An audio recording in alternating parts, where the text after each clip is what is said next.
Täna räägime siis sellisel teemal, mis on väga oluline teema meie jaoks ja selleks teemaks on insult. Räägimegi siis sellest, millega peaks tavaline inimene siis kursis olema, mida ta peaks teadma insuldist ja kuidas ta seda ära tunneb ja mida ta siis peaks tegema sellega, kui ta näeb, et kellelgi või tal endal on tekkinud sellised sümptomid. Esiteks, mis see insult üldse on? Insult on selline ajuhaigus, mis tekib järsku ja see tekib siis, kui midagi juhtub aju-veresoontega.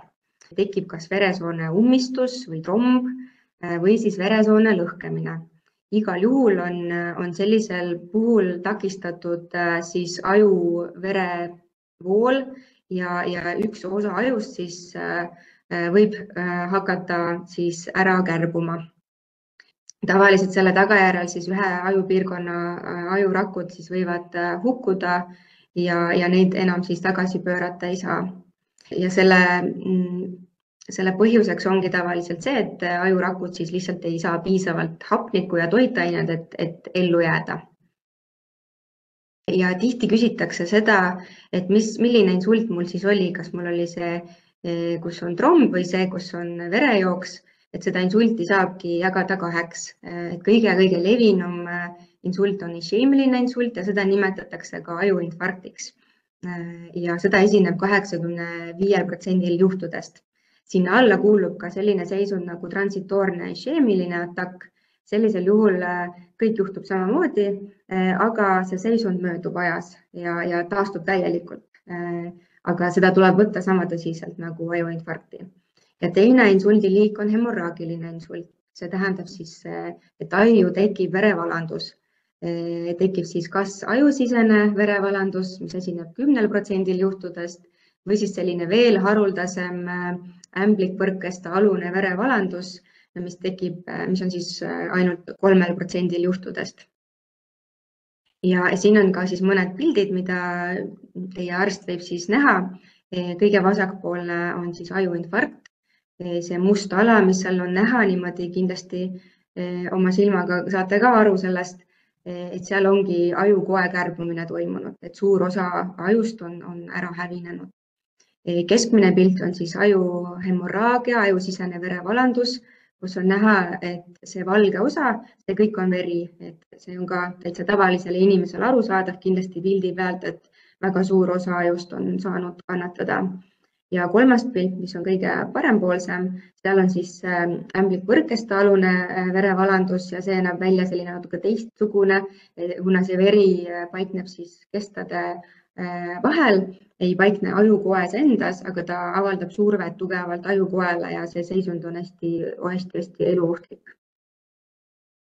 Ja lühidalt niimoodi, miks on oluline üldse seda vahet teha või kuidas need üksteisest erinevad, need insuldiliigid, nad on tegelikult väga erinevad, nad tekivad erinevatel põhjustel ja nende prognoos on ka erinev. Et ajuinfarkt on kindlasti palju levinum ja tema prognoos on ka parem. Ja sellega sureb tegelikult ikkagi aasta jooksul umbes 30% inimestest. Aga ajuhemorraagia, see on õnneks küll palju harvem, aga ta on palju raskema kuluga, inimesed on palju raskemas seisus, neil on sageli teadvuse häire, igasugused tüsistused tekivad väga kergesti ja neil on pikem haiglas viibimise aeg. Ja eriti kriitiline on esimene nädal, kui haigus võibki lõppeda väga halvasti ja inimene vajab jälgimist sageli intensiivipalatis. Ja ajuhemorraagiaga sureb 65% ühe aasta jooksul, nii et palju tõsisem haigus, aga õnneks palju harvem. Hästi oluline on teada, et aru saada, miks me peame reageerima, kui inimesel sellised sümptomid tekivad või tekib insult, et see reageerimine peab olema hästi kiire ja see tulenebki sellest, et aju on ajurakud on hästi tundlikud, nad tarbivad meie kehas kõige rohkem energiat ja nad on hästi tundlikud sellele, kui see energia pakkumine järsku muutub ja energiat pakutakse ajule siis läbi verevoolu, kõik toitained tulevad läbi vere ja kui midagi selle verevooluga juhtub, näiteks tekib tromb, siis need ajurakud ei saa enam neid toitained ja kui nad ei saa toitained, siis nad ei saa püsida elus. ja juba väga kiiresti juhtub see, juba 5 minuti jooksul hakkavad närvirakud juba hukkuma, sest et nad ei saa piisavalt toitaineid, et ellu jääda. Ja keskmiselt on isegi selline mudeluuring tehtud, et keskmiselt insuldi ajal hukkub umbes 1,9 miljonit ajurakku minutis ja 120 miljonit ühes tunnis. Nii et iga minut on tõesti hästi oluline reageerida ja see ära tunda. Sest kui me õigel ajal ei reageeri, siis me ei saa enam väga palju enam teha. Ja me teame seda, et hukkunuid rakke enam kuidagi päästa ei saa. Me ei saa tagasi pöörata seda kahjustust, mis on juhtunud. Ja siin pildi peal on ka all kujutatud, mis siis nagu nende tundide jooksul juhtub ajuga. Et see must osa on siis selline osa, mis näitab kahjustunud ja hukkunud rakkude kogumikku. Ja kui vaadata seda 30 minuti pilti, siis on näha, et need rakud, mis paiknevad seal verevarustuse häire lähedal, need hukkuvad ikka kõige kiiremini, aga need, mis seal ümber paiknevad, sinisega tähistatud, need on tavaliselt sellised, mis saavad ka natuke mujalt verevoolu ja nende tegevust veel suudab aju kompenseerida, aga aja jooksul siiski ei ole see piisav ja mida rohkem aega möödub, seda vähem neid siniseid ajurakke alles jääb, et nemad hakkavad ka hukkuma.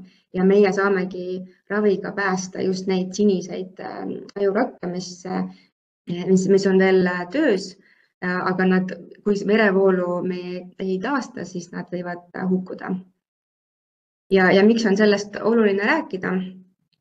Sellepärast, et see insult on levinud haigus ja ta põhjustab 2 väga olulist asja. Üks on see, et ta on maailmas teisel kohal surmapõhjustajana, aga ta on ka esimesel kohal puude põhjustajana. Nii et umbes 50% juhtudest jääb mingil määral puue püsima. See puue ei pruugi olla raske, see võib olla kerge, aga see on väga oluline asi, mida arvestada. Ja kui me teame, et me saame neid rakke päästa, kui me õigel ajal reageerime, siis ongi hästi oluline õigel ajal need sümptomid ära tunda ja õigel ajal kutsuda kiirabi. Ja kui me seda teeme, siis me teame, et me saame veel midagi nagu tagasi pöörata. Edasi räägimegi sellest, kuidas see insult siis ära tunda. On rida sümptomeid, mida peaks teadma, mis insuldi puhul tekivad. See ei pruugi olla üks sümptom, neid võib olla mitmeid, aga kõige tavalisem on see, et sümptomid tekivad järsku. Ja kuna aju kontrollib kogu keha, siis sümptomid võivad olla väga erinevad ja paikneda praktiliselt üle kogu keha. Ja see sõltub, millised sümptomid on, see sõltub sellest, milline ajupiirkond on kahjustunud. Tavaliselt on see siis ühe kehapoole halvatus või ühe kehapoole tuimus, kõnehäire, nägemishäire, eriti selline nägemishäire, mis puudutab vaatevälja, näiteks üks vaatevälja osa kaob ära. Koordinatsioonihäire võib tekkida ja kui esineb aju verevalandus, siis inimesel võib tekkida ülitugev peavalu, mida tal elu sees pole kunagi olnud. Et see on tavaliselt märk siis veresoone lõhkemisest. Seda esineb õnneks harva ja näiteks selle išeemilise insuldi ehk ajuinfarkti korral tavaliselt peavalu ei esine. Ja siin on ka toodud välja ingliskeelne selline pneumoonik, mida kasutatakse be fast, kus on siis esimeste tähtede järgi ära määratletud, mida peaks siis tähele panema ja on rõhutatud seda, et aega oodata ei ole, et hästi oluline on koheselt reageerida. Ma räägin 2 sümptomist lähemalt, üks on halvatus ja teine on kõnehäire. Võib-olla vahel on selline ekslik arvamus inimestel, et see halvatus tähendab seda, et inimene on täielikult halvatud või üks kehapool üldse ei liigu. Et see võib kindlasti olla, aga ei tohiks unustada seda, et tegelikult halvatusel on erinevaid astmeid. Võib olla väga kerge halvatus, niimoodi, et ainult üks kehapool natuke on kohmakam või natukene nõrgem, ei ole päris enda tavaline olek. Et ei pea olema sellist täielikku halvatust või nii, et käsi vajub ära või on lotv ja ripub kõrval. Et seda saab olla, aga kindlasti ei tohiks ignoreerida seda kergemat nõrkust ka. ja võib juhtuda nii, et inimene saab küll seista, aga ta kaldub natuke ühele poole või kukub ühele poole ümber. Ja raske halvatus on just siis, kui liigutus puudub või seal on väga-väga vähe liigutusi, et isegi ühte sõrme ei saa liigutada. Seda õnneks ei ole nii tihti. Ja kõnehäiret jagatakse ka kaheks. Üks on siis selline, mida nimetatakse afaasiaks. Sellisel juhul esinevad sõnaleidmisraskused ja inimene siis ei suuda öelda seda õiget sõna, et tal on nagu peas see sõna on olemas, aga ta ei suuda seda välja öelda. Näiteks ta tahab öelda, et ma tahan õuna, aga ütleb, et ma tahan leiba näiteks. Et mingid valed sõnad tulevad välja, valed sõnalõpud või valed silbid ja võib tekkida ka selline sõnasalat, et teine inimene ei saa üldse midagi aru, kõik sõnad on seosetud või lauseid ei ole võimalik moodustada, ainult ühe sõna kaupa saab rääkida või üks hääl ikka ainult tuleb, et need on kõik märgid sellest, et inimesel on afaasia ja kõnehäire. Ja võib juhtuda ka, et inimene ei saa enam teiste inimeste kõnest aru, et talle öelda midagi, siis ta ei saa aru, aga näiteks kui näidata ette, siis ta saab aru, et just see kõne mõistmine on häiritud. Ja teine kõnehäire liik on düsartria. See on selline häire, mille korral on just tekkinud artikulatsiooniprobleem, et sõnad on kõik arusaadavad, inimene räägib lausetega, aga hääldus on just moondunud, et mingid sõnalõpud ei tule hästi välja ja selline tunne nagu võib-olla oleks kuum kartul suus või midagi oleks suus, mis nagu segab rääkimist. Et mõlemal juhul kindlasti, kui selline asi tekib, siis või tekib järsku, siis kindlasti tuleb kutsuda kiirabi. Võib juhtuda vahel, et tekib ainult kõnehäire, ei pea kõiki sümptomeid korraga tekkima. Et täiesti tavaline on, et tekib ainult kõnehäire, inimene ei saa järsku ühtegi sõna öelda. Ka siis tuleb kiirabi kutsuda, ei pea halvatust olema või vastupidi, inimesel on ainult halvatus ja ei ole kõnehäiret, et ikkagi peab kindlasti kiirabi kutsuma. Ja mida siis teha, kui sümptomid tekivad? Nagu enne ka öeldud siin mitu korda juba, et kindlasti tuleb koheselt reageerida ja koheselt helistada kiirabisse ja mida ei tohi teha, kindlasti ei tohiks oodata, kuni sümptomid mööduvad, see seisund on väga ohtlik ja isegi kui on tunne, et hakkab paremaks minema, ikkagi peab kutsuma kiirabi, kuna me ei tea kunagi, kas need sümptomid tulevad tagasi ja igal juhul on risk insuldi tekkeks palju suurem, et siis peab kindlasti uurima, miks inimesega selline asi juhtus. Kindlasti ei tohiks minna ise EMO-sse järjekorda ootama, et igal juhul tuleks kutsuda kiirabi.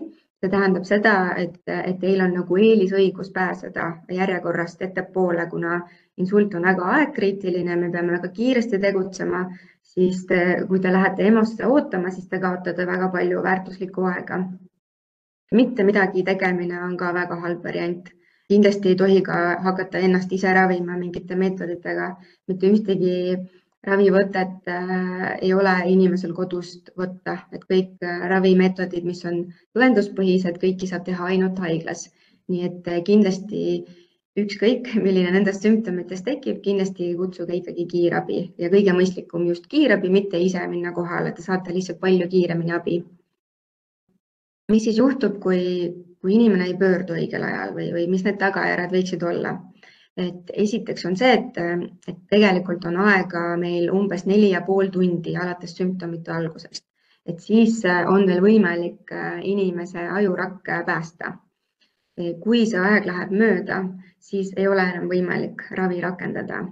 Nii et seda tuleb meelde jätta, et hästi kiire on ja ei ole niimoodi, et mul on ju 4 tundi aega, ma siis ootan 4 tundi, et mida kiiremini seda ravi teha, seda paremad on tulemused. 4,5 tundi on lihtsalt selline kokkulepitud aeg, pärast mida on leitud uuringutega, et tulemused enam ei ole head, isegi kui teha sellist spetsiifilist ravi.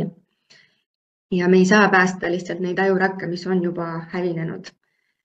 Ja pärast seda, kui inimene pöördub haiglasse mitte piisavalt kiiresti ja me ei saa seda ravi teostada, siis kahjuks me neid hukkunud rakke päästa ei saa, aga me saame siis kasutada erinevaid muid toetavaid võtteid, näiteks taastusravi, me saame kaardistada ära riskitegurid ja me saame siis tegeleda tüsistustega, kui need tekivad.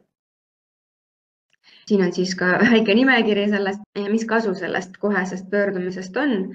Et kohene pöördumine tähendab seda, et te saate kiiremat abi, te saate kiiremat ravi ja ravitulemused on paremad, puue on väiksem, teil on rohkem alles terveid ajurakke ja kindlasti on ka parem elu, mida väiksem puue, mida väiksem neuroloogiline defitsiit, seda lihtsam ja mida iseseisvam inimene on, seda paremini ta ennast tunneb, et ta ei sõltu teistest inimestest ja kõrvalabist.